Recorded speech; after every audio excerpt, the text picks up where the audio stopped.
Pero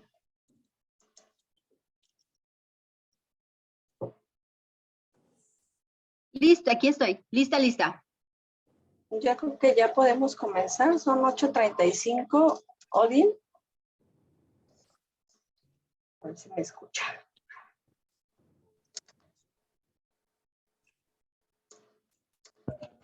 Sí, buenas noches, estoy al pendiente, cuando ustedes gusten, estoy aquí a la orden. Yo creo que ya podemos iniciar, Odin. Son 8:35. Ok, adelante, si gustan abrir sus cámaras, yo ya estoy listo. Ya está grabando la sesión. Ok. Bueno, pues el día de hoy vamos a tener las dos invitadas, que es la doctora Verónica Escalante y la doctora Nayeli Lucía Piñeiro. Vamos a comenzar con la plática de la doctora María Verónica Escalante. Ella es adscrita al departamento de órbita, párpados y vía lagrimal del Hospital Fundación de Nuestra Señora de la Luz y también es jefa del servicio de cirugía de todo el hospital. Vamos a darle la bienvenida, doctora Escalante. Muchísimas gracias. Bien. Ustedes me indican cuando puede iniciar. Ya podemos comenzar. Muchísimas gracias. Gracias por la invitación. Trataré de ser breve porque yo sé que a estas horas ya están un poquito agotados todos, pero lo que vamos a ver va a ser como lo más importante de este tema. Lo primero que quiero mencionarles es que el carcinoma epidermoide es un nombre que damos a una entidad que en realidad debería de llamarse neoplasia escamosa de la superficie ocular. Y ahorita vamos a entender por qué este nombre de neoplasia escamosa de la superficie ocular es un nombre que está mejor aplicado a esta patología. Bueno, de las cosas más importantes que podemos mencionar de este padecimiento es que fue descrito por primera vez en 1860 por Von Graeff y él incluso cuando él lo describió, evidentemente para este año, 1860, tenía otro nombre. ¿Por qué es importante que nosotros lo llamemos neoplasia escamosa de la superficie ocular? Bueno, porque este término engloba lo que es la displasia, el carcinoma in situ y el carcinoma invasor, obviamente de córnea y de conjuntiva. Y la importancia de esta entidad radica en que es el tumor maligno no pigmentado más común de la superficie ocular. De hecho, de todos los tumores que son del ojo y de la órbita, llega a representar desde el 4 hasta casi el 30%. Entonces, por este porcentaje tan alto es que se convierte en una entidad muy importante, no solo para el oculoplástico, también para cualquier oftalmólogo que tiene que conocer. Y algo que es muy interesante es que se va a clasificar de acuerdo a su presentación clínica, a su morfología macroscópica, es decir, cómo lo vamos a ver, pero sobre todo a sus características histopatológicas. Entonces vamos a tocar cada uno de estos puntos que es muy interesante. Lo primero es que nosotros recordemos que lo ideal sería que nosotros, cuando establecemos el diagnóstico de esta entidad, lo llamemos neoplasia escamosa de la superficie ocular. Un segundo. Ok. De la superficie ocular, porque obviamente es una lesión que va a afectar no solamente la conjuntiva, sino también la córnea, pero por eso se le da la denominación de superficie ocular. Lo de escamoso o epidermoide es porque con este término nosotros vamos a excluir a todas las demás células que se van a encontrar tanto en la córnea como en la conjuntiva. Y neoplasia, tal vez aquí viene lo más interesante, porque la neoplasia incluye lo que es una displasia más lo que es el carcinoma. Y el carcinoma, a su vez, se va a dividir en in situ e invasor. ¿Por qué es importante el que nosotros agreguemos la palabra neoplasia?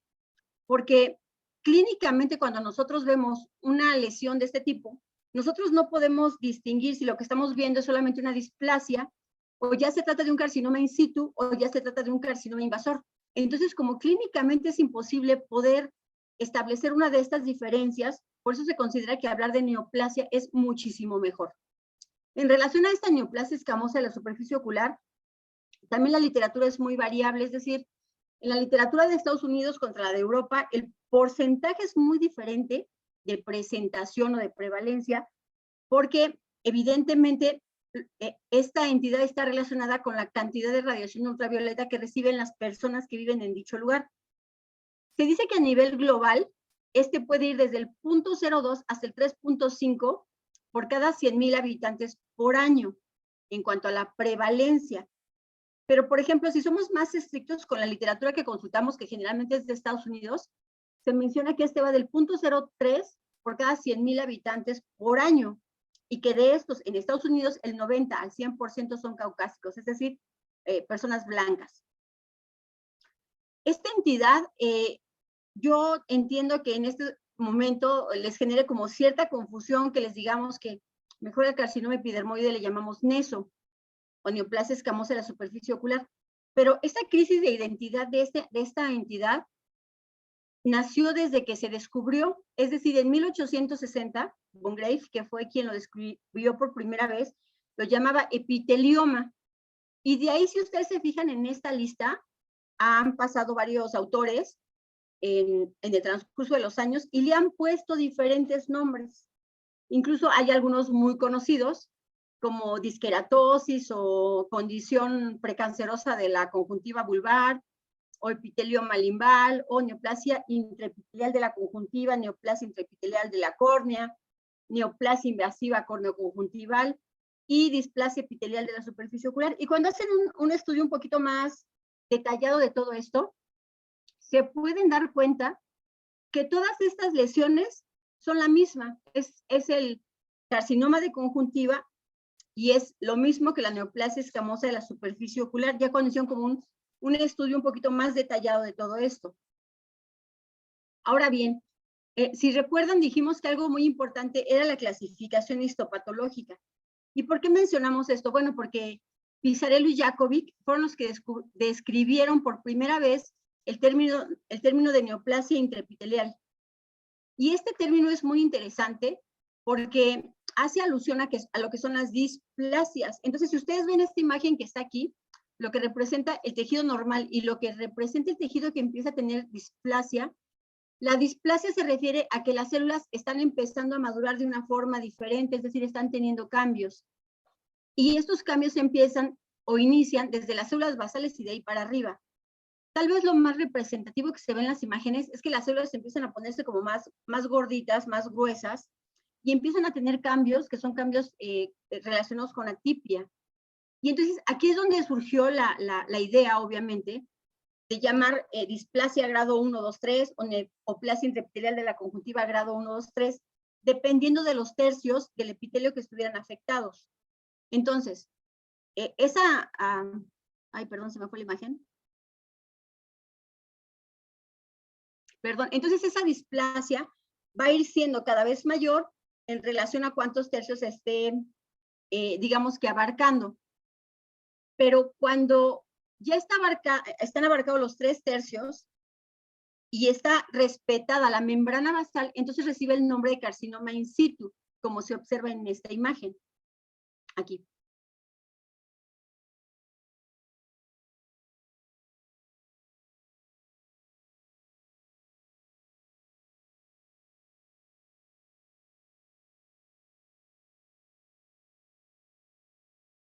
Ahora, cuando esa neoplasia escamosa de la superficie ocular ya pasó a ser una displasia leve, moderada, severa, pasó a ser un carcinoma in situ y rebasa lo que es la membrana basal y llega al estroma, entonces en ese momento ya se considera una lesión invasiva o un carcinoma epidermoide o escamoso invasor. O sea, en realidad todos estos nombres están contemplados dentro de la misma neoplasia escamosa de la superficie ocular. O sea, digamos que es la evolución de la misma enfermedad.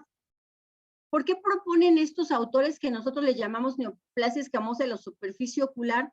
Porque como yo les decía, clínicamente cuando nosotros vemos una de estas lesiones, es imposible saber cuál de estas lesiones es displasia, cuál es carcinoma in situ, carcinoma epidermoide in situ, y cuál es carcinoma epidermoide invasivo. Muchas veces nosotros nos dejamos llevar por el tamaño de la lesión y pensamos que una lesión pequeña tiene poco grado de malignidad o que es una lesión que apenas se está iniciando. Y vemos una lesión grande y pensamos que es una lesión maligna o una lesión que está invadiendo muchas estructuras. Y en esta entidad eso no pasa. Pueden ser lesiones muy pequeñas que tengan ya estén involucrando estructuras más profundas y puede haber lesiones más grandes que se vean muy aparatosas y que uno las puede retirar y la esclera está completamente sana. Por eso se considera que es mejor darle el término de neoplasia escamosa de la superficie ocular cuando nosotros veamos este tipo de lesiones, porque como les decía, es imposible que alguien pueda decir, esta es una displasia, este es un carcinoma epidermoide o escamoso in situ, y este es un carcinoma epidermoide o escamoso invasor. Por lo menos por clínica, eso es totalmente imposible, y nosotros cuando vemos un paciente, lo que damos es un diagnóstico por clínica. Por eso si usáramos el término de neoplasia escamosa de la superficie ocular, se supone que ya estaríamos como abarcando todos estos, digamos que todos estos conceptos.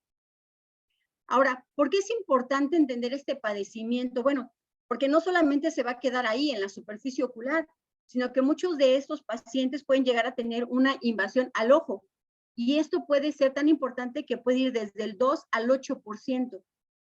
Pero desafortunadamente la lesión no se queda ahí. Si nosotros no la diagnosticamos a tiempo, esta lesión que empezó como una displasia se puede convertir en una lesión tan grande que llegue a invadir la órbita. Y esto no es tan raro. Llega a pasar desde el 12 hasta el 16% de los casos que son mal diagnosticados. Entonces, lo que yo les decía, esta entidad es muy importante porque si nosotros establecemos un diagnóstico oportuno, vamos a dar un tratamiento adecuado y con esto vamos a evitar que el paciente llegue a lo que estamos viendo aquí, que es una exenteración o como nosotros le llamamos un vaciamiento. Todos estos pacientes empezaron en algún momento por una displasia, por un carcinoma in situ, por un carcinoma invasor y de ahí pues obviamente se siguieron al ojo y a la órbita. Entonces, por eso es tan importante establecer un diagnóstico oportuno. Ahora, si habláramos nosotros de esta neoplasia escamosa de la superficie ocular, como yo les decía, es una de las enfermedades que generan mucha controversia, porque la incidencia va a depender de la región o localización de la que nosotros hablemos, porque está directamente relacionada con la radiación ultravioleta. Y sabemos que los países, depende de su ubicación, la radiación ultravioleta es diferente. Pero bueno, en alguna literatura, si se fijan, aquí va a cambiar la incidencia que habíamos dado hace un momento. La incidencia que reportan también puede ir desde el 1 hasta el 2.8 casos por cada 100,000 habitantes por año. Uno pensaría que es poco, pero la realidad es que nos llegan estos pacientes. Dicha incidencia, como ya dijimos, va a depender de la distribución geográfica que tenga, obviamente, el país y los habitantes. Y se dice que se va a reducir hasta en un 49% por cada 10 grados de diferencia en relación a la latitud respecto al Ecuador. Es decir, a qué tanta luz ultravioleta llegue a esa zona. Algo que sí es importante es que afecta más a hombres, y esto está relacionado porque se piensa que las mujeres en realidad hacen más actividades de casa o de oficina, y los hombres hacen más actividades al aire libre. Entonces, por eso se piensa que el hombre se afecta, o esta entidad les afecta un poco más a ellos hasta en un 80%. En la actualidad, este porcentaje ha cambiado porque muchas de las mujeres realizan actividades también fuera de casa o fuera de las oficinas. El promedio de edad también es bien variable porque la literatura dice que es alrededor de los 40, 50 años y marca un pico alrededor de los 56. Pero si ustedes ven con más detalle la literatura, les dice que han encontrado pacientes desde los 4 hasta los 96 años con este diagnóstico de neoplasia escamosa de la superficie ocular o carcinoma epidermoide. Ahora, en el continente africano, ahí sí se ha visto que la incidencia es mayor en pacientes que son jóvenes, pero se ha encontrado una relación muy importante con lo que es el HIV o el geroderma pigmentoso.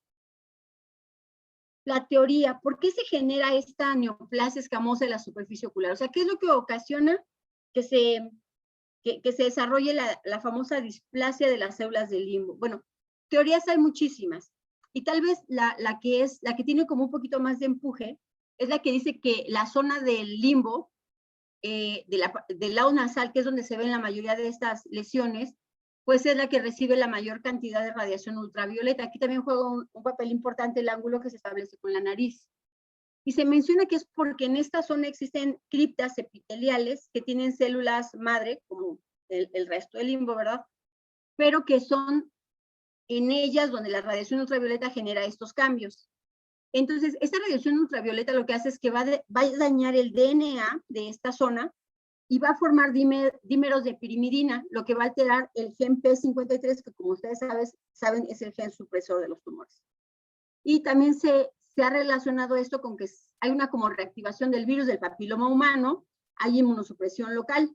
Y la inmunosupresión puede ser desde que el paciente tenga HIV, que tenga algunas otras entidades como el scleroderma pigmentoso o otras cosas, que es lo que van a ocasionar que se desarrolle esta famosa displasia, que es con la que empieza todo este padecimiento. Ahora, hay factores que van a hacer que esto se desarrolle en unos pacientes y en otros no. Por ejemplo, se ha relacionado mucho con el virus del papiloma humano, como bien saben, con los serotipos 16 y 18. También se ha relacionado con la presencia de luz ultravioleta, pero la que es del tipo B. Y con el HIV en etapas avanzadas, con la hepatitis B y C, con el tabaquismo, con tener piel clara, con tener los ojos claros, con la keratoconjuntivitis zika y con el scleroderma pigmentoso. No son las únicas, digamos que estas son como las más habituales, pero existe una lista muy larga de cosas con las que han relacionado a la neoplasia escamosa de la superficie ocular o al carcinoma epidermoide. ¿En quién nosotros estamos obligados, pero así obligados en pensar que puede tener este padecimiento? Muy fácil. En cualquier paciente mayor de 50 años, y decimos 50 años para México, o sea, 45, 50 años, que acude a consulta porque él refiere que notó una masa carnosa que le salió en el ojo y que le causa ojo rojo, sensación de cuerpo extraño, muchos dicen que sensación de basurita, picazón en el ojo, y algunos sí refieren disminución de la agudeza visual, pero esto es por el astigmatismo o el compromiso del eje visual, o sea, por cualquiera de esas dos cosas. O genera astigmatismo o se compromete el eje visual.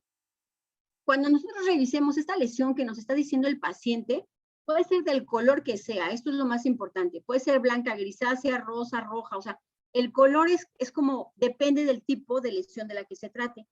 Generalmente va a tener los bordes irregulares y casi siempre vamos a encontrar un penacho de vasos. Incluso a veces se puede observar como lo que es el vaso centinela, como se observa en esta imagen. No sé si lo alcancen a ver, pero bueno, aquí se observa. Con el señalador lo estoy como marcando. Ahora, en cuanto a la clasificación morfológica, la verdad es que yo considero que con que uno como médico, oftalmólogo, oculoplástico, residente, empiece a sospechar en esta entidad, a lo mejor no es ni siquiera tan necesario ponerle como el tipo morfológico del que se trata. Digo, es importante saberlo, porque tienen cosas como muy características, pero hay algunas ocasiones en las que podemos llegar a confundirlos. Estas imágenes, estas fotos me gustan mucho, porque se nota lo que les habíamos dicho del vaso centinela. Con el señalador estoy marcando aquí en la parte superior, donde está el vaso centinela de la lesión que se encuentra arriba, y acá está el vaso centinela de esta lesión. Entonces, muchas de estas lesiones es muy fácil que nosotros localicemos el vaso centinela. En otras, pues sí cuesta un poquito más de trabajo porque son otras variedades morfológicas que no tienen como el vaso centinela tan marcado. Entonces, hay una variante que es la papilomatosa. Y esa es como muy característica porque si ustedes se fijan, la lesión puede ser de color roja, muy roja, o puede ser de color rosa. Pero siempre va a ser como levantada, como exofítica, y cuando ustedes la ven, parece como una fresa. La fresa tiene un puntillo especial. Entonces, estas lesiones, que son las papilomatosas, van a tener como ese marcado puntilleo en la superficie. Algo que yo les sugiero mucho es que cuando ustedes se encuentren estas lesiones, siempre revisen los fondos de saco, carúnculas, margen palpebral, o sea, todo de los pacientes, porque estas lesiones que a veces pensamos que son únicas, cuando nosotros revisamos bien, encontramos 2 o 3 por ahí que están como sembradas. En niños, porque en adultos sí llegan a ser lesiones únicas, pero en niños sí generalmente son varias lesiones y muchas veces no nos percatamos porque no las buscamos. Y aquí lo más interesante era lo que yo les decía, muchas veces estas lesiones, aunque ustedes las vean muy grandes, muy aparatosas, cuando ustedes hacen la cirugía son muy fáciles de levantar de la esclera, o sea, son las que tienen mejor pronóstico porque muchas veces, aunque se vean muy aparatosas, estas que son papilomatosas, tú haces la cirugía y las levantas y te las traes súper bien, sabes que la esclera no está, digamos que invadida o afectada, y aunque se vean así de aparatosas, cuando tú las mandas a patología, solamente te reportan que tienen cambios displásicos pero no que son lesiones, digamos, más agresivas o que hayan llegado más profundas. Bueno, a menos que las dejemos evolucionar mucho tiempo. A diferencia de estas que se le llaman las leucoplásicas, o sea, cuando una neoplasia escamosa de la superficie ocular o carcinoma epidermoide leucoplástico, estas lesiones son más pequeñas, incluso pueden ser muy planas, como se observan en la primera imagen, tienen ese blanco característico que es la hiperqueratinización, pero estas sí llegan a ser más agresivas, porque estas sí van penetrando y ni siquiera nos damos cuenta de la profundidad que tienen, porque nos confiamos con que es algo muy delgadito, como muy superficial, y estas sí llegan a ser más agresivas. La característica más importante aquí es la presencia de queratina. Entonces, estas lesiones siempre las vamos a ver con esa queratina blanca. Incluso hay pacientes que nos pueden decir, es que yo tenía una lesión blanca en el ojo y con el paso del tiempo se me cayó. Puede ser que nos esté hablando el paciente que tiene un carcinoma epidermoide o una neoplasia escamosa de la superficie ocular que esté generando esta queratina. Entonces, aquí sí hay que revisar con mucho cuidado cuando el paciente nos diga que tiene una masa blanca y que se le cayó. Y otra de las variedades morfológicas que existen es la gelatinosa.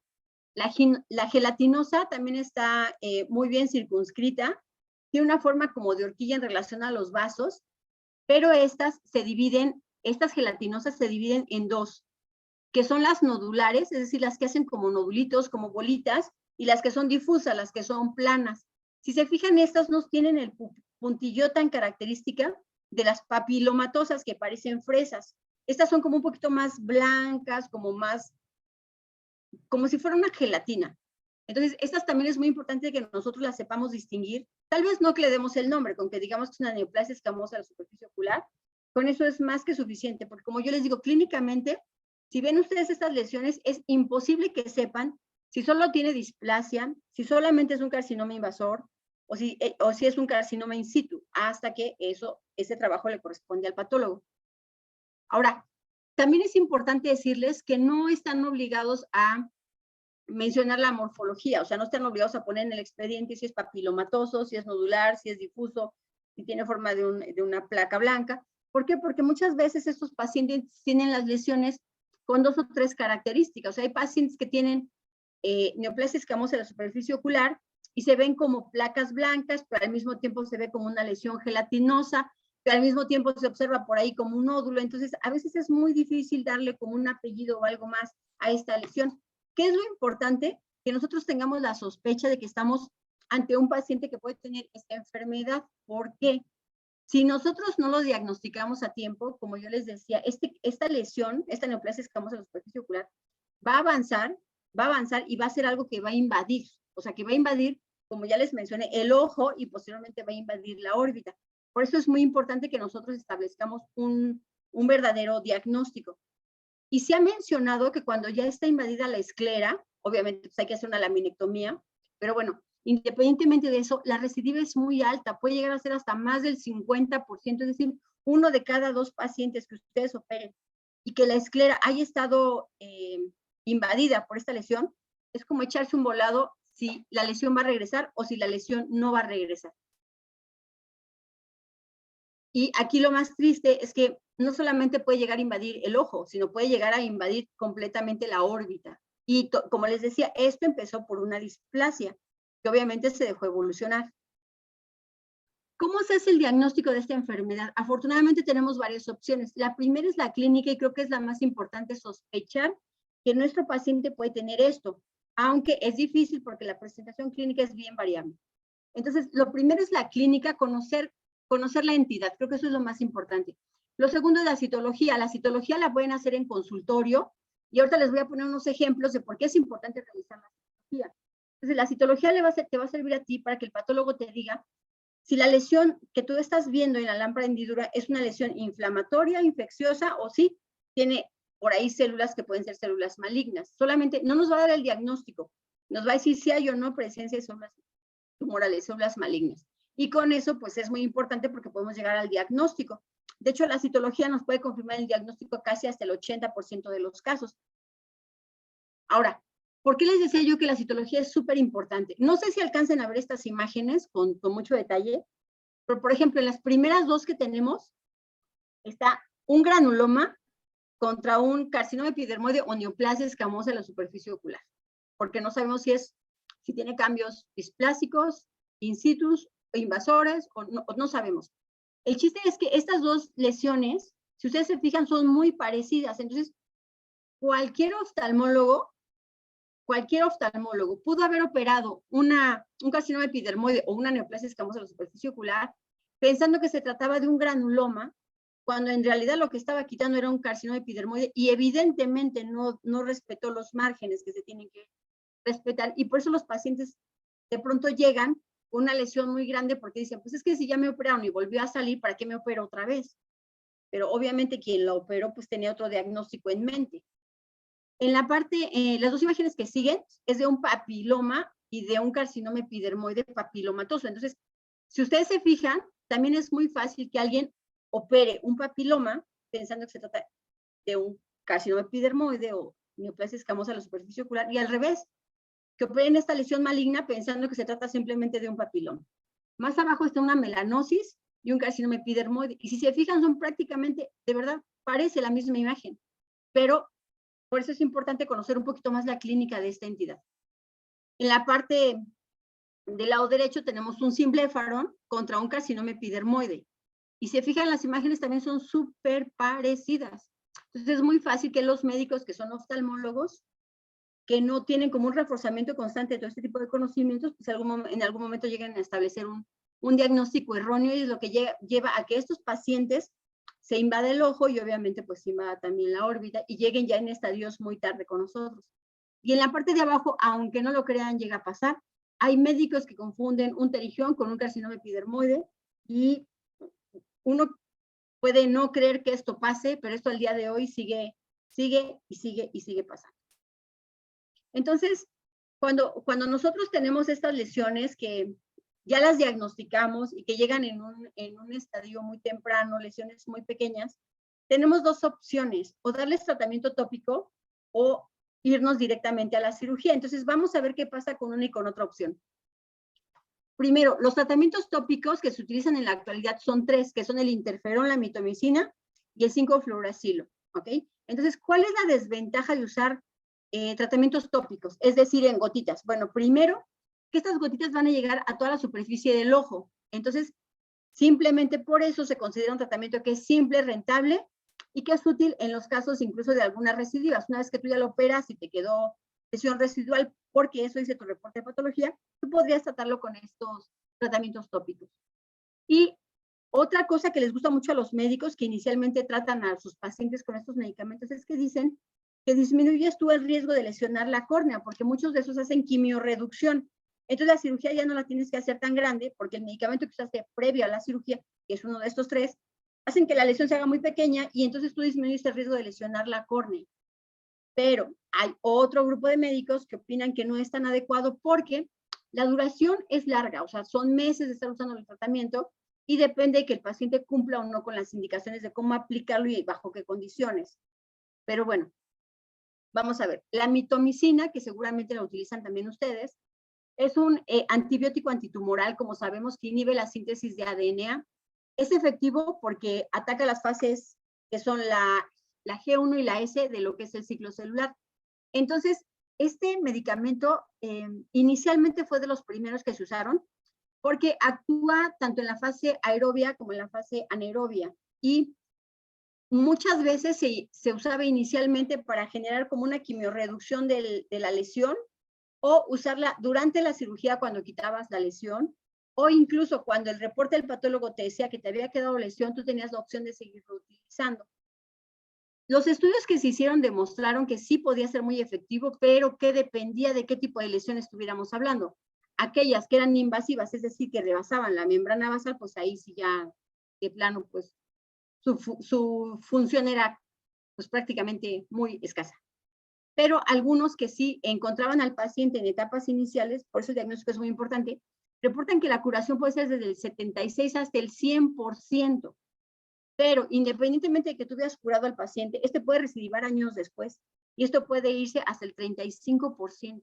Entonces, por eso no ha sido como tan amplio el uso de este medicamento. O sea, por la tasa de recidiva que llega a ser casi 1 de cada 3 de los pacientes en los que tú la aplicas. La mitomicina es al punto 0.2 al punto 0.4, aunque hay literatura que dice que es al punto 0.02 y al punto 0.04. Se tiene que aplicar cada 6 horas. Es una semana de aplicación por una semana de descanso, una semana de aplicación por una semana de descanso. Y esto lo puedes tú aplicar de 3 a 8 ciclos, que sería lo ideal, tener una de aplicación y una de descanso. Sin embargo, también en la literatura van a encontrar ustedes que es efectivo si lo das cada 6 horas por un periodo corrido de 4 a 6 semanas. ¿Por qué nosotros consideramos que la primera opción es muy buena? Bueno, porque el régimen que tú lo des una semana y lo suspendas una semana, va a generar menor daño en las células y les va a permitir que se reparen con más facilidad. Entonces, esto con el paso del tiempo va a prevenir que se presenten en estos pacientes lo que es la epiteliopatía, las cataratas, el glaucoma, la necrosis escleral, que llega a presentarse porque a veces no sabemos bien cómo usar el medicamento. Entonces, es muy útil la mitomicina porque va a generar apoptosis y necrosis, y obviamente las células que se están reproduciendo, pues obviamente van a tener una muerte celular. Y el efecto de la mitomicina, aunque ya haya terminado, pasan meses y sigue haciendo efecto, y algunos en la literatura mencionan que hasta 8 meses. El 5-fluoruracilo. Este medicamento es un análogo de la pilmidina, se ha utilizado también en cirugía de glaucoma, que es donde tuvo un boom más importante, y en la neoplasia escamosa de la superficie ocular o carcinoma epidermoide. Es menos tóxico que la mitomicina, por eso empezó como a llamar mucho más la atención, y también actúa a nivel de las células porque interrumpe la síntesis de ARN. Pero también el problema es que pues causa resolución en un porcentaje que es menos del 50% de los casos, y la recidiva también puede llegar a ser muy alta. O sea, esto es lo que genera que no sea tampoco un tratamiento que siempre se escoja de primera elección. Entonces, cuando hay recidiva se puede utilizar, pero de primera elección sí hay médicos que lo utilizan, pero sabiendo que existe la posibilidad de que la lesión recidive. Entonces, el 5-fluoruracilo igual se utiliza cada 6 horas, y también hay médicos que lo dan de forma continua durante varias semanas, o utilizan lo mismo que la mitomicina. Lo dan una semana y descansan una semana. Lo dan una semana y descansan una semana para generar menos daño, digamos. En lo personal, en el Hospital de la Luz, el que más nos gusta, por mucho, nosotros no utilizamos mitomicina, nosotros no utilizamos 5-fluoruracilo, y creo que en los demás hospitales como Conde y Ceguera es igual. Por lo menos hasta donde en la mayoría de las ocasiones hemos platicado con ellos, con los oculoplásticos, lo que más nos gusta es el interferón. El interferón no es cualquier interferón, es el que se llama urifrón, es como lo conocen aquí en México. Es el interferón alfa 2 beta. Entonces, este medicamento tiene muchísimas propiedades porque es antiviral, antiproliferativo, tiene efectos inmunomoduladores y citotóxicos. Nosotros, de hecho, les explicamos a los pacientes que este medicamento es como una quimioterapia para el ojo. Y esto es muy importante porque este medicamento sí ha demostrado que tiene como una efectividad muchísimo más alta, y no es algo que se utilice de ahorita. Hay estudios de muchísimo tiempo que han mostrado lo eficaz que es. De hecho, hay estudios donde este medicamento lo utilizan como primera elección, y la resolución que se obtiene es muy alta. Muchas veces lo utilizas para hacer una quimiorreducción también, ya sea inyectado en gotas por algunos meses, y el efecto es impresionante. Y la tasa, obviamente, pues en la que puede recidivar es baja, es del 0 al 9%, lo cual se considera como muy aceptable para el tipo de lesión de la que estamos nosotros hablando. Este artículo que está aquí es muy interesante porque, por lo menos en el mundo de la oculoplástica, los Shields publican cosas que son como muy explicativas, muy representativas, muy creíbles, muy reproducibles. Y ellos fueron de los que estuvieron como muy interesados en saber qué tanta utilidad tenía el interferón. Y de ahí muchísimos países empezaron como a generar esta intriga de saber qué pasaba con este medicamento. Y entonces, lo curioso es que cuando se hizo este reporte, específicamente que hablaba de cómo les iba a los pacientes que usaban interferón, ya sea de forma tópica o de forma inyectada, curiosamente nadie tuvo ninguna recidiva. Entonces, eso fue lo que animó a varios médicos de otros países a empezar a utilizar el producto y a darse cuenta que los resultados que se reportaban sí eran como muy reales, si es que se sabe utilizar el medicamento, pero es como todo. Si tú sabes utilizar el medicamento de forma correcta, evidentemente va a funcionar. Si tú no sabes utilizar el medicamento de forma correcta ya sea como médico o como paciente, evidentemente el tratamiento no va a funcionar. Entonces, esta imagen precisamente es de este artículo, y entonces cada una de las imágenes representa como a diferentes pacientes, donde lo que ellos trataban de demostrar es que independientemente del tipo de lesión de la que se tratara, porque la primera es una placa, o sea, es el famoso leucoplásico, y hay otro que es como gelatinoso, y hay otro que es como lo dijimos, y en todas ellas, en todas estas lesiones, aplicando el interferón, se observó que la lesión desaparecía sin necesidad de hacer cirugía. Obviamente esto no aplica a todos los pacientes, por supuesto que no. La cirugía siempre va a ser como el estándar de oro, pero en muchos de estos estudios menciona que lo utilizaron como para generar una quimiorreducción, y lo que les sorprendió es que no solamente redujo la lesión, sino que la desapareció. Y al estar vigilando a estos pacientes por mucho tiempo, la recidiva fue o no se presentó o fue muy pequeña, hasta el 9%. Entonces, por eso este medicamento cada vez ha cobrado más interés, e incluso en muchas ocasiones el medicamento se agota porque es un medicamento que ha dado muy buenos resultados. De hecho, el laboratorio ya está pensando en sacarlo en la presentación para gotas, porque el que nosotros compramos es la presentación inyectable y nosotros tenemos que prepararlo. Entonces, es muy impresionante cómo este medicamento funciona. Nosotros lo que hacemos es que compramos el vial de 5 millones de unidades, que no es un medicamento caro, está como en, bueno, consideramos que no es caro, está como en 1,000 pesos el frasco, y ese frasco le dura al paciente para un mes completo. Lo importante es diluirlo no con la solución con la que viene, sino con solución salina balanceada. Entonces nosotros en una jeringa cargamos más o menos 5.2 mililitros de solución salina balanceada, y la ponemos, no los 5 mililitros porque no le caben al frasco en donde viene el interferón, le ponemos a lo mejor 1 mililitro y estamos con la misma jeringa metiendo y sacando el interferón para diluirlo, y que finalmente esos 5 millones de unidades de interferón queden diluidos en 5 mililitros de solución salina balanceada, de forma que te queda 1 millón por mililitro. Y una vez que tú tienes eso en tu jeringa, ya bien diluido el frasco como si fuera la toxina, tú lo vas a echar a un frasco, que puede ser un frasco de lubricantes o un frasco nuevo. El frasco, si es de lubricante, obviamente vacío, sacas el líquido que trae como lubricante y colocas ahí el medicamento. Lo tienes que rotular con interferón, obviamente con su nombre, y especificar que se tiene que aplicar cada 6 horas por 30 días. A los 30 días el paciente tiene que regresar, comprar otro, y uno se lo tiene que preparar. Lo importante aquí del interferón es que se tiene que mantener en una red en frío, es decir, cuando tú lo compras, donde tú lo compres en la farmacia lo tienen que tener en frío y te lo tienen que entregar en una bolsita de hielo, y tú te lo tienes que llevar a tu casa en hielo y mantenerlo en la parte del refrigerador, y cada que te lo vayas a aplicar, pues obviamente sacarlo del refrigerador. Muchos pacientes no siguen estas indicaciones y es por eso que el medicamento pues, evidentemente no les funciona. Y a muchos sí les mencionamos que el medicamento es como una quimioterapia, entonces lo que nosotros queremos es que la lesión disminuya su tamaño para que la cirugía sea más fácil. ¿Hay otras formas de utilizar el interferón? Por supuesto que sí.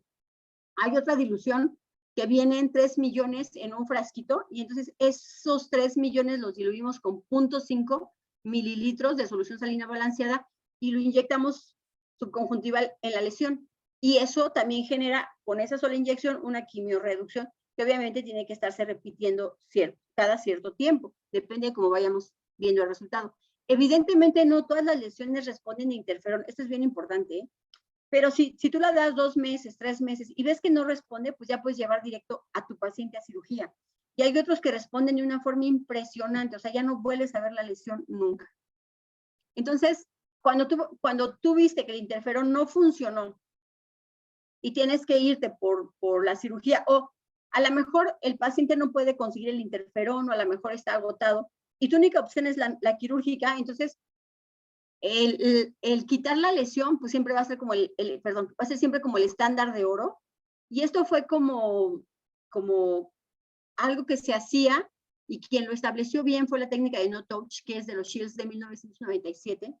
Ellos decían que es una técnica donde lo importante es que tú no toques el tumor, o sea, que tú trates los márgenes, pero que tus instrumentos, tus pinzas, tus guantes tengan menos posibilidades de tocar la lesión. Entonces, ellos lo que proponían es que con esto ibas a evitar que se sembraran las células del tumor en la zona que quedaba. Incluso también, por ejemplo, en esta técnica se aconseja que el instrumental con el que tú quites la pieza, una vez que la quitaste, lo saques y pidas otro instrumental que sea con el que tú continúes la cirugía, y también en algunas ocasiones te sugieren el cambio de guantes. Pero bueno, esta lesión, ¿cómo está descrita? Bueno, esta técnica de no touch, no sé si alcancen a ver la imagen, pero lo primero que te dicen es que tú vas a colocar un hisopo con alcohol. Nosotros lo colocamos al 80%, es decir, una jeringa cargamos 8 mililitros de alcohol del más concentrado que encuentren, porque también hay alcohol diluido, obviamente. Entonces, ese alcohol le vas a poner 8 mililitros en una jeringa y vas a cargar 2 de solución, la solución que quieres, para que te quede al 80%. Hay personas que lo ponen directo, y también funciona. O sea, si lo pones directo también te va a funcionar. Lo dejas ahí durante 1 minuto, el hisopo con el alcohol sobre la lesión que está encima de la córnea, porque lo que vas a hacer aquí es ir quitando o limpiando tu córnea, pero tienes que empezar, como bien dice aquí, y no sé si alcancen a ver la imagen, 2 milímetros, dejando como 1 milímetro, 2 milímetros de márgenes de la zona hasta donde está llegando la lesión. O sea, a partir de ahí cuentas 2 milímetros y ahí es donde empiezas como a hacer a ir levantando esta zona. Una vez que tú has colocado el alcohol, levantar la lesión es muy, muy, muy sencillo en la mayoría de los casos, no en todas. Entonces, una vez que tú has levantado esta zona que está afectada por esta lesión, que les digo, no en todo se puede levantar así de fácil como se menciona en la literatura, vas a marcar los márgenes de tu lesión. Hay libros que te marcan que son de 3 a 4 milímetros y hay algunos libros que marcan esta técnica no touch de 4 a 5, pero imagínense, de 4 a 5 milímetros en la conjuntiva, la verdad es que es muchísimo. Pero bueno, nosotros la marcamos de 3 a 4 milímetros, de donde está la lesión hacia afuera, hacemos el marcaje y ahí empezamos a cortar, obviamente, tomando con una pinza .12 la mayoría de las veces y con la tijera Westcott, empezamos a cortar los bordes de la lesión. Si se fijan, aquí no hemos tenido contacto en ningún momento con la lesión, y después empiezas como a levantarla. Y si tú ves que la esclera está afectada, ahí sí tienes que hacer una esclerectomía de 0.2 milímetros de profundidad, pero también tienes que empezar a 2 milímetros del margen donde tú veas que está el tumor. Porque lo que tú necesitas es levantar la lesión y no tocarla con los instrumentos con los que estás trabajando. Entonces, una vez que tú ya quitaste la lesión y ya está referida, está en un frasco, lo que tienes que hacer es aplicar crioterapia y se dan 2 ciclos de congelación y descongelación. Lo que nosotros hacemos obviamente es en los bordes, es decir, en la conjuntiva, que en teoría es nuestra conjuntiva sana, y a nivel de limbo. O sea, no importa que lo hayamos marcado, que hayamos estado por afuera de los 3, 4 milímetros, aún ahí tenemos que aplicar lo que es la crioterapia.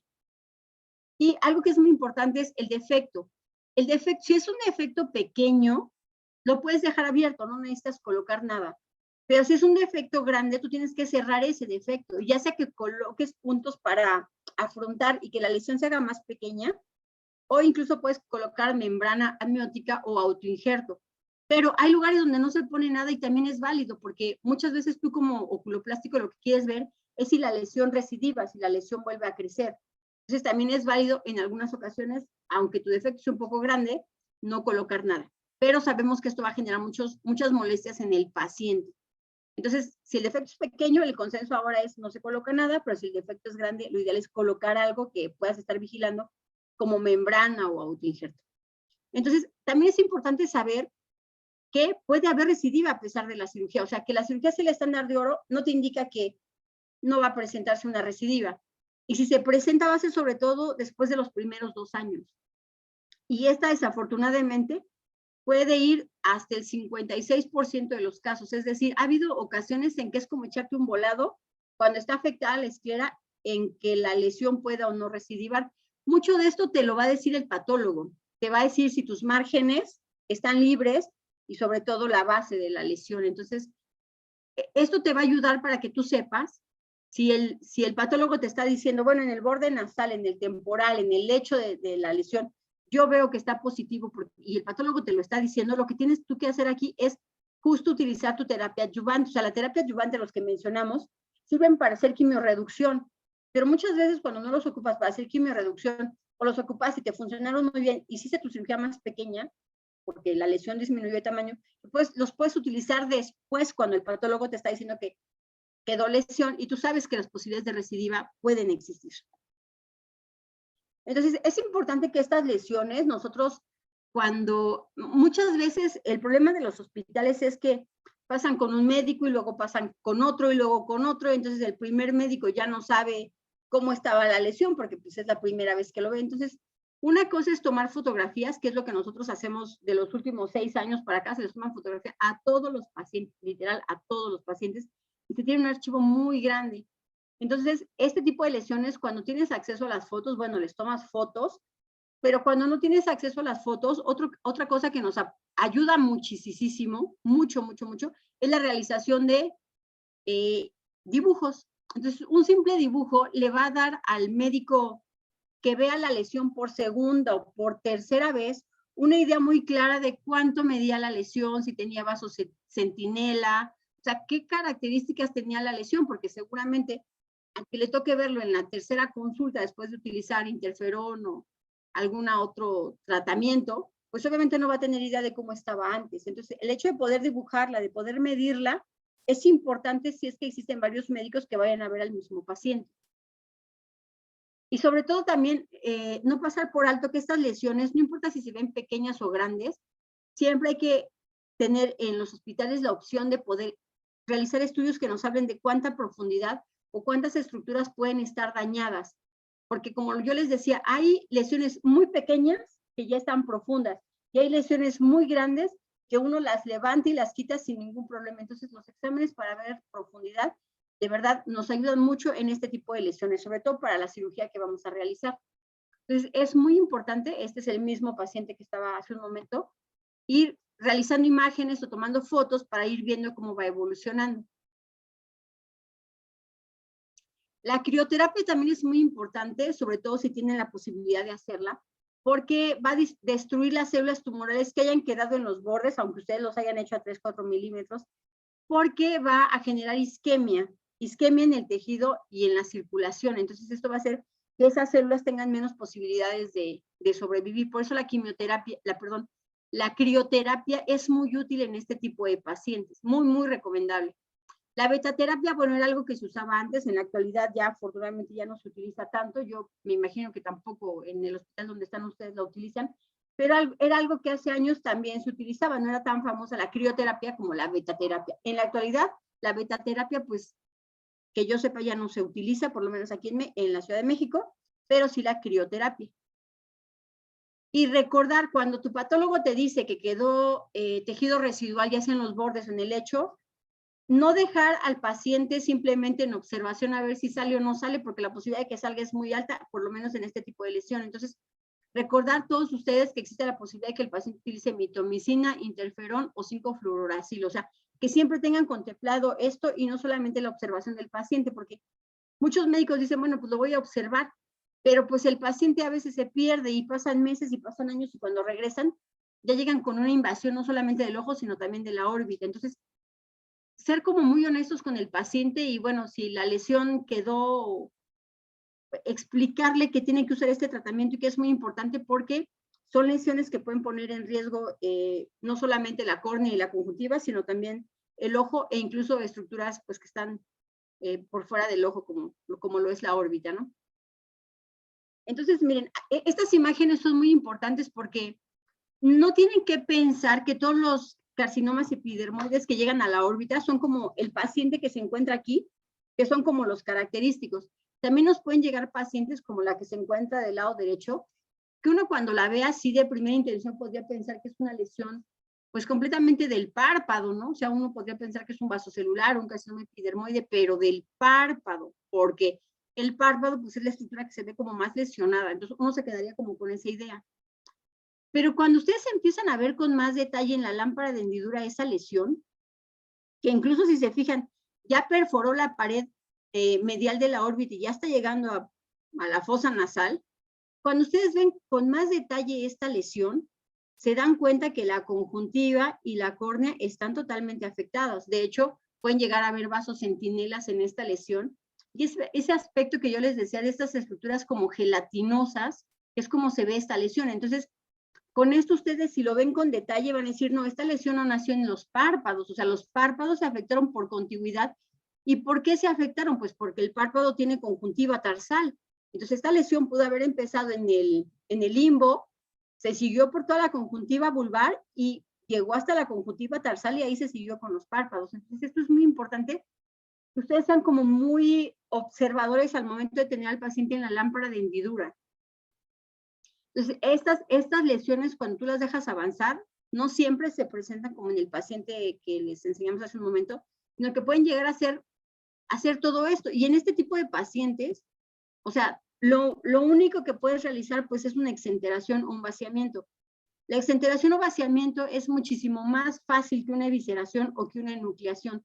Los procedimientos mutilantes, mientras más agresivos, son más fáciles de realizar.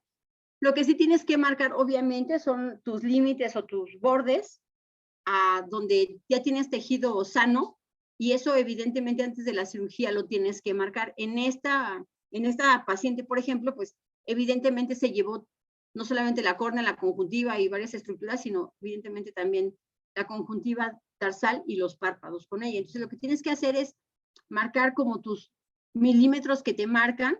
A veces hay zonas donde tienes que cortar un poco más de los milímetros que te están señalando y llegar hasta lo que es el periósteo. El periósteo, digamos que es la capa que cubre el tejido óseo, el hueso, es una capa blanca.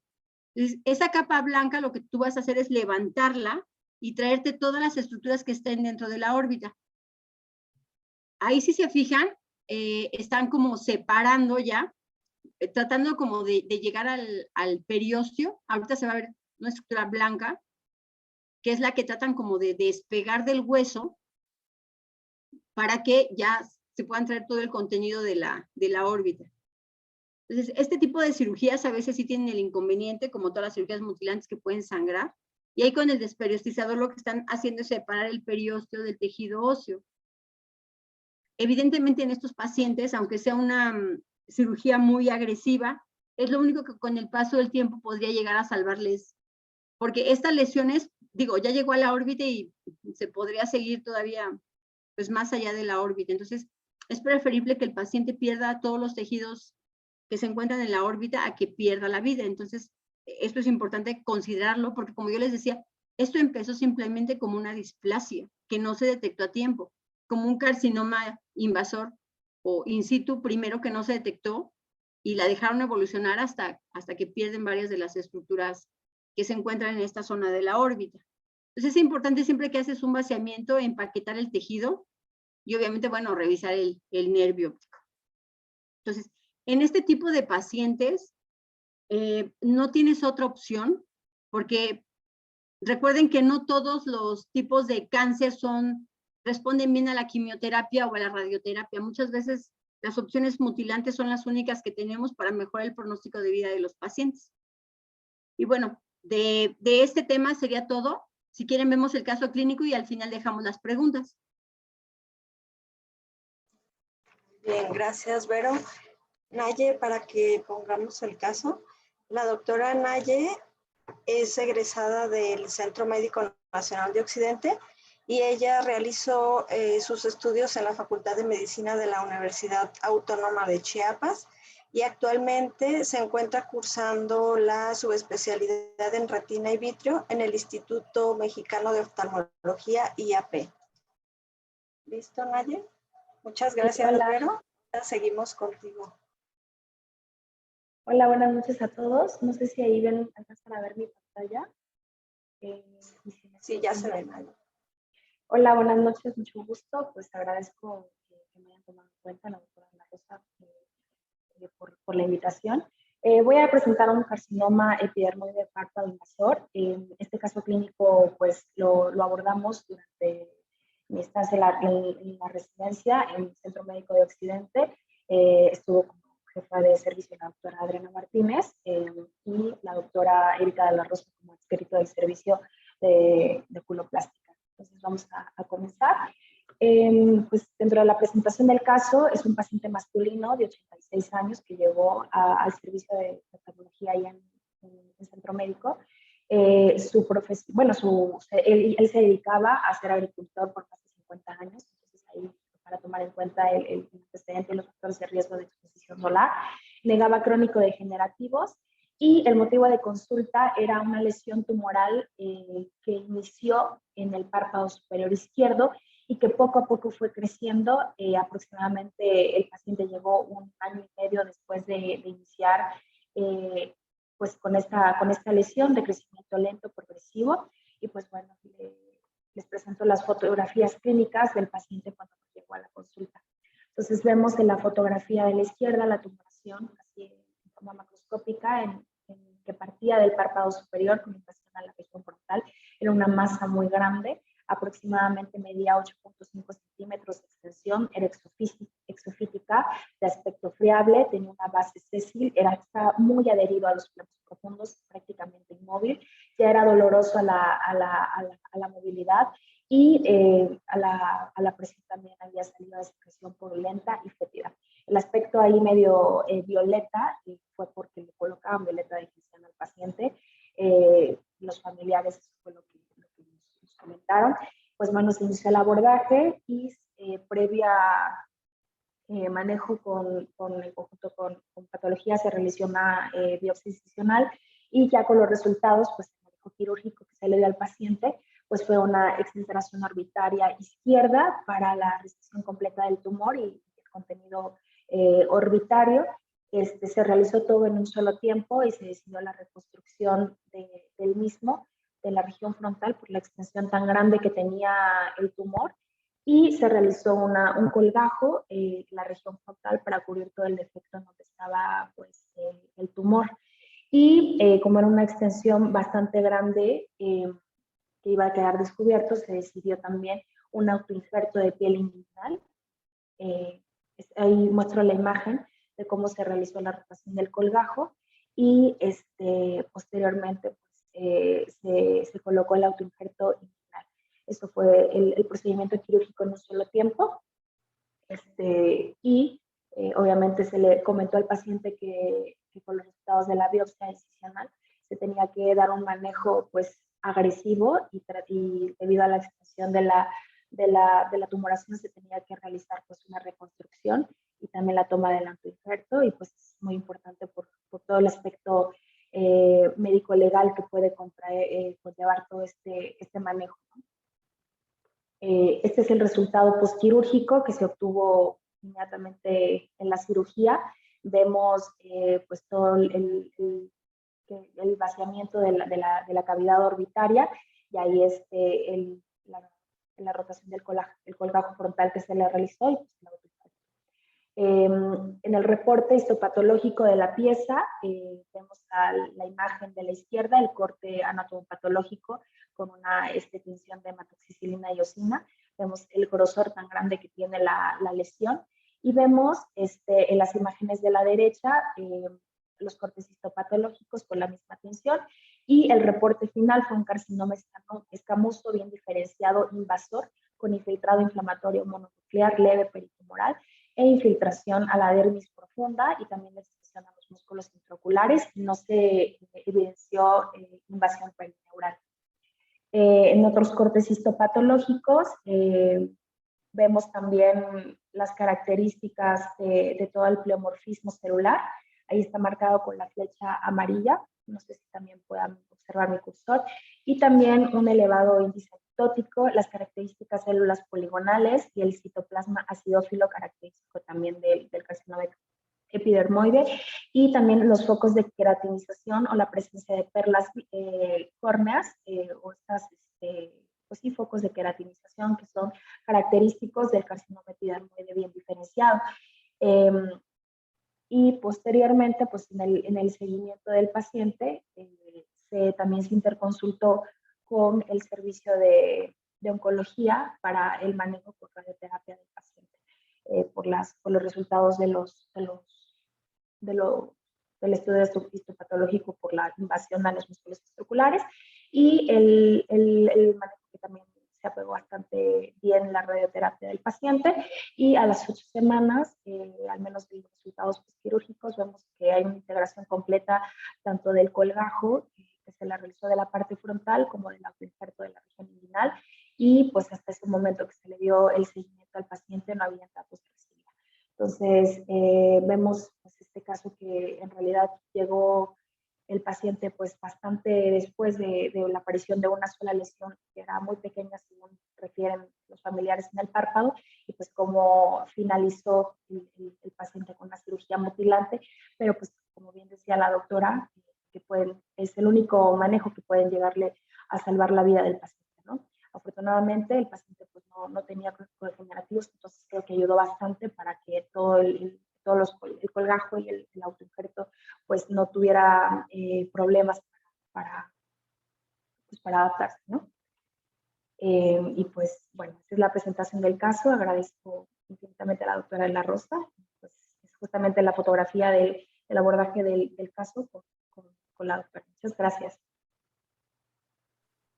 Gracias, Naye. Pero no sé si quieras hacer algún comentario. Déjame ver si hay alguien en el chat. Creo que no.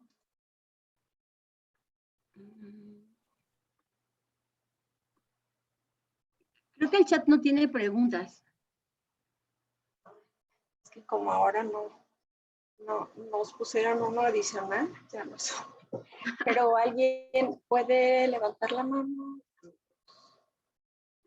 Yo creo que lo más importante de este tema es tener como la sospecha, o sea, tener como la sospecha de este tipo de lesiones malignas, independientemente de que se presenten en el párpado, en la conjuntiva, en la córnea, no pasar por alto y no creer que todas las lesiones que nosotros vemos pueden llegar a ser benignas. Entonces, creo que muchas veces una biopsia incisional, en el caso de los párpados, es decir, quitar un fragmento pequeño en consultorio, o una citología en el caso de la conjuntiva o de la córnea, o quitar un fragmento más grande, creo que puede ayudar a establecer el diagnóstico más fácil en el paciente y hacer tal vez que los pacientes se animen más a realizarse la cirugía, porque muchas veces tú les dices a los pacientes que tienen una lesión que parece algo maligno y los pacientes ya no regresan, o evidentemente pues porque no te creen, pero conforme ven que la lesión va creciendo, ya cuando regresan la lesión ya es muy grande.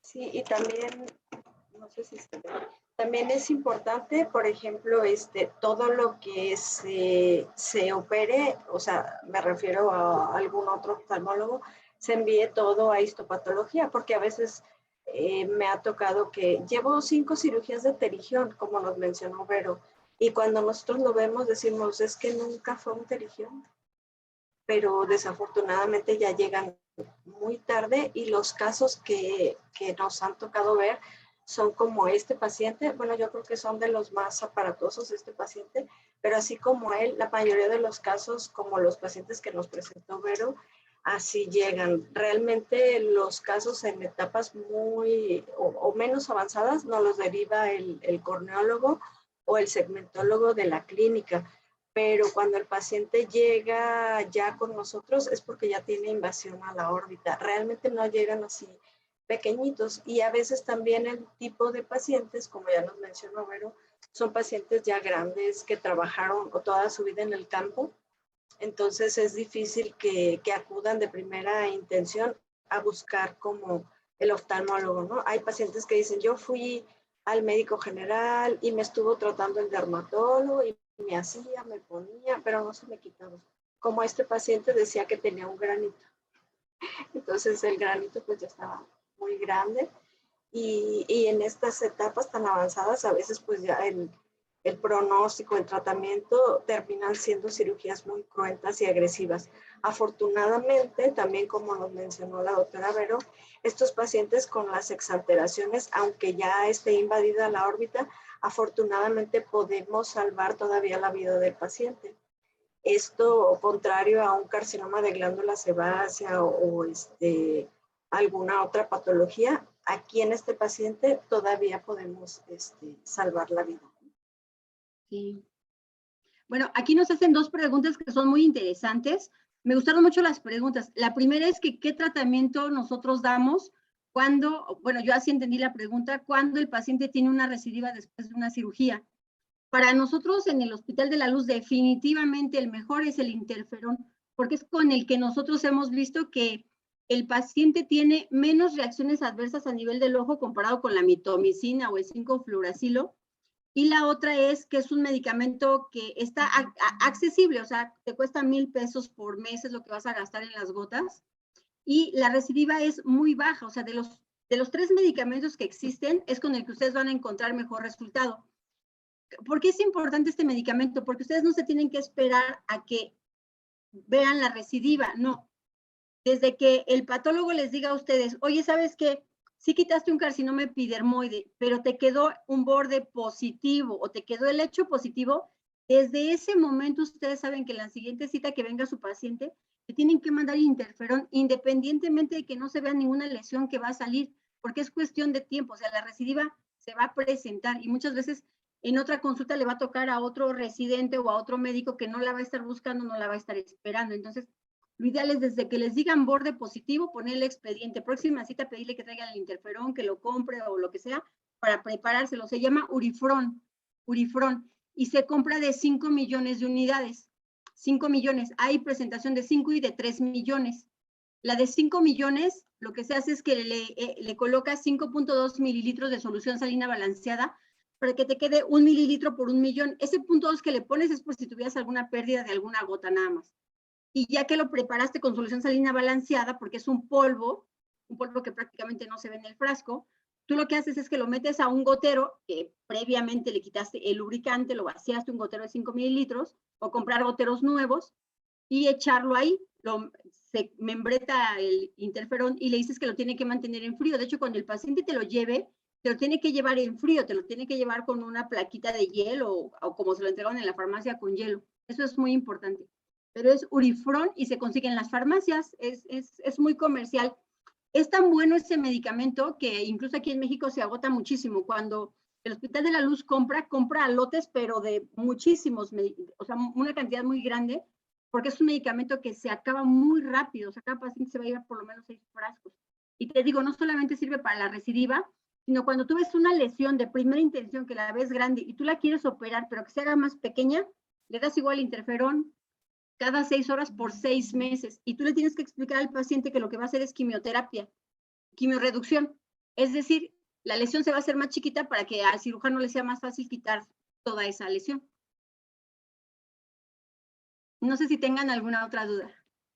Doctora, tengo una duda. ¿Cuánto tiempo cuánto tiempo dura el medicamento ya preparado con una refrigeración adecuada para pues, comentarle al paciente o en este caso cada cuánto la cita para renovar como que el frasquito Sí. de medicamento? Muy buena pregunta. Con esos 5 mililitros que tú le coloques, si el paciente cuida bien el medicamento, porque luego se echan 2, 3 gotas en lo que le atinan o no le dan al ojo, si él lo aplica muy bien o alguien más se lo aplica, el medicamento le tiene que durar en promedio 30 días. Entonces, tú citas al paciente solamente una vez al mes con el medicamento para estárselo preparando constantemente. El medicamento preparado te dura un mes y al siguiente mes te trae su frasco y le vuelves a pedir otro.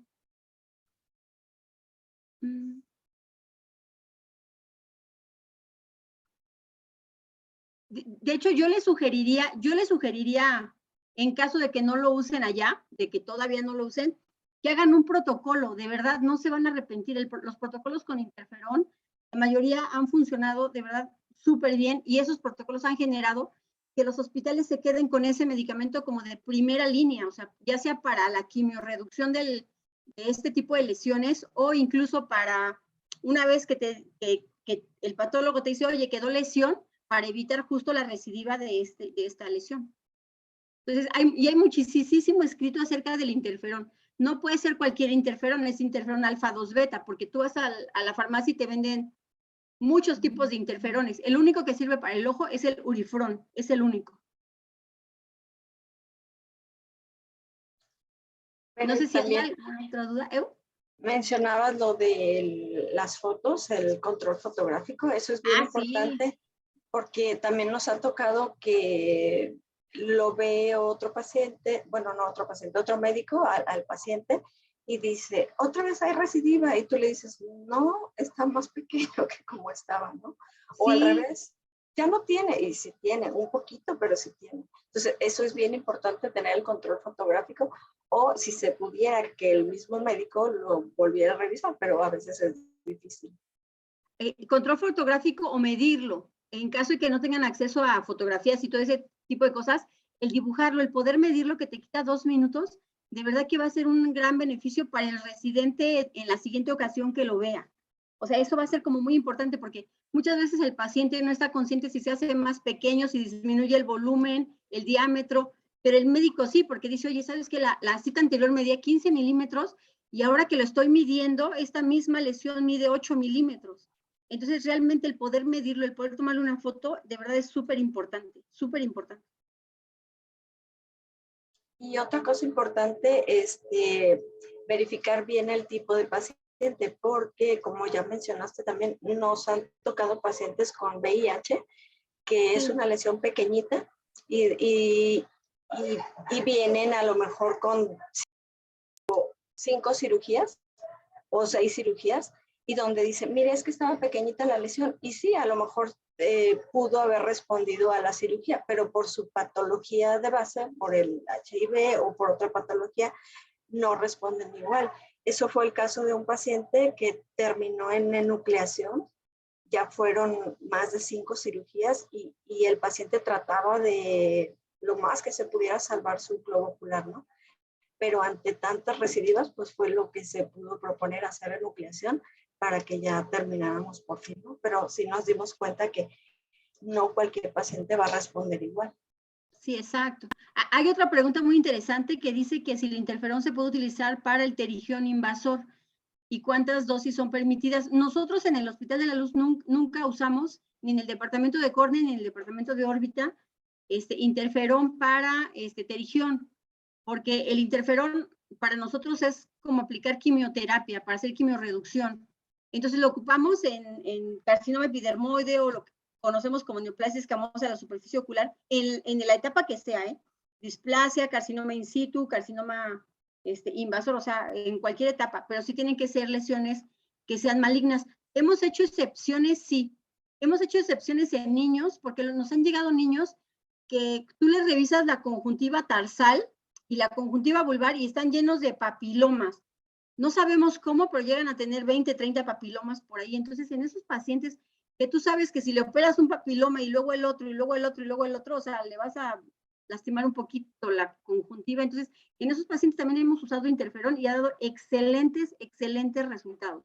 Pero obviamente le explicamos a la mamá que sí tiene que estarnos llevando al niño cada 15 días para que nosotros lo estemos viendo. Entonces, pero para pterigión, ahí sí, la verdad es que no lo hemos usado, ¿eh? No sé si alguien más lo use, pero por lo menos en el Hospital de la Luz nosotros no. Y otra de las cosas importantes es hacer, no sé, un consentimiento o algo con el paciente de que se comprometa a pegarse al tratamiento, porque a veces se le da tratamiento y se va, se pierde y regresa y pues obviamente ya está muy grande, ¿no? Ahí pues claro, no se le puede garantizar el mismo resultado. De hecho, miren, como médico les voy a dar un consejo que recuérdenlo toda la vida. Cuando tú estás platicando con un paciente, independientemente de la patología, ahorita olvídense de lo que estamos hablando, de la cirugía que quieran, catarata, retina, glaucoma, la que quieran.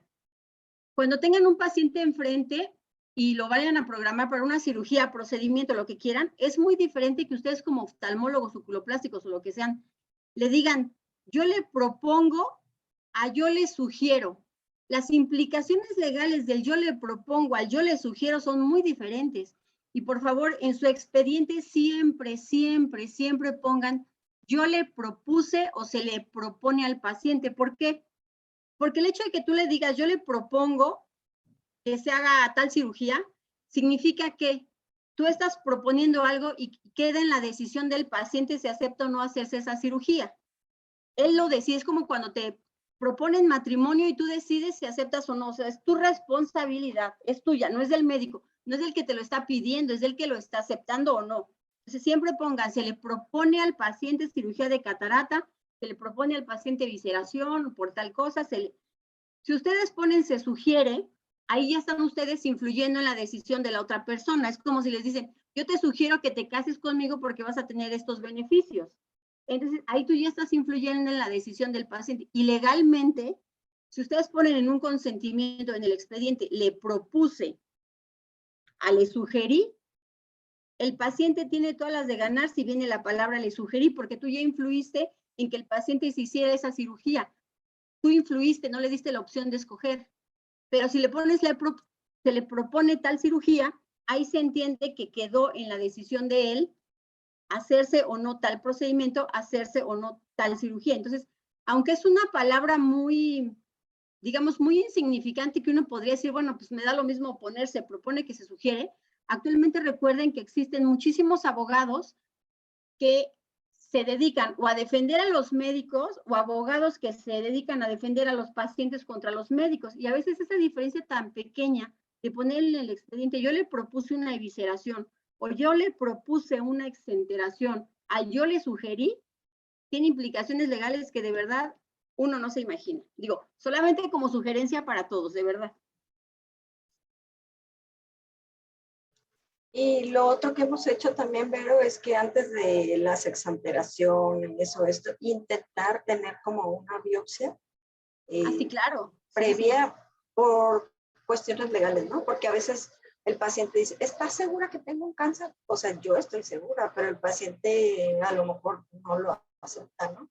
O el hecho de que después se arrepiente, es que yo no quería que me quitaran mi ojo, o yo no quería que me hicieran este vaciamiento, porque es una cirugía pues fea y cruenta. No, o el hecho de que pueda llegar con algún otro médico que le diga, es que su ojo se pudo haber salvado si le hubieran hecho esta otra cosa, pero ese médico no sabe cómo estaba ese paciente, porque no tiene una imagen que le diga cómo estaba antes del vaciamiento, antes de la enucleación, antes de la evisceración. O sea, en las cirugías mutilantes sí hay que ser como muy estrictos y como muy específicos, porque, digo, actualmente los pacientes sí son también como que tratan de estar ya muy informados. Aquí en la Ciudad de México hay pacientes que te llegan ya con artículos de lo que tienen y van contigo como por una segunda, por una tercera opinión, pero ya llegan con los artículos en la mano, porque ellos ya leyeron lo que les dijo el primer médico y van contigo con sus artículos en la mano. Entonces, la verdad es que creo que cada vez el Internet hace que los pacientes estén informados, pero no siempre es de la forma correcta.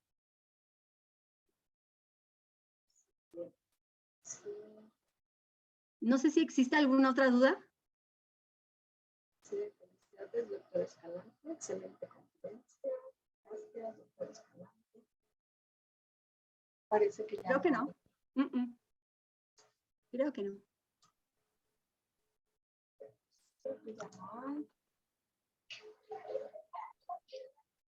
Parece que ya no hay más preguntas.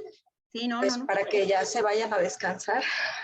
Muchas gracias, Vero. Gracias por darnos un ratito de tu tiempo. Ya sé que andas bien ocupada, pero muchas gracias por aceptar estar con nosotros. No, claro que sí, lo que se necesite, adelante, sin problema. Muchas gracias. También a Naye, que nos dedicó un ratito de su subespecialidad para estar con nosotros. Naye, también muchas gracias. No, muchas gracias a ustedes, ambas, por la oportunidad de presentar un caso. Gracias. Gracias, Vero, y seguimos en contacto, Naye, también. Gracias a todos los que estuvieron en la sesión y ya les estamos avisando de la próxima. Claro que sí, muchísimas gracias. Gracias, buenas noches a todos. Gracias, buenas noches.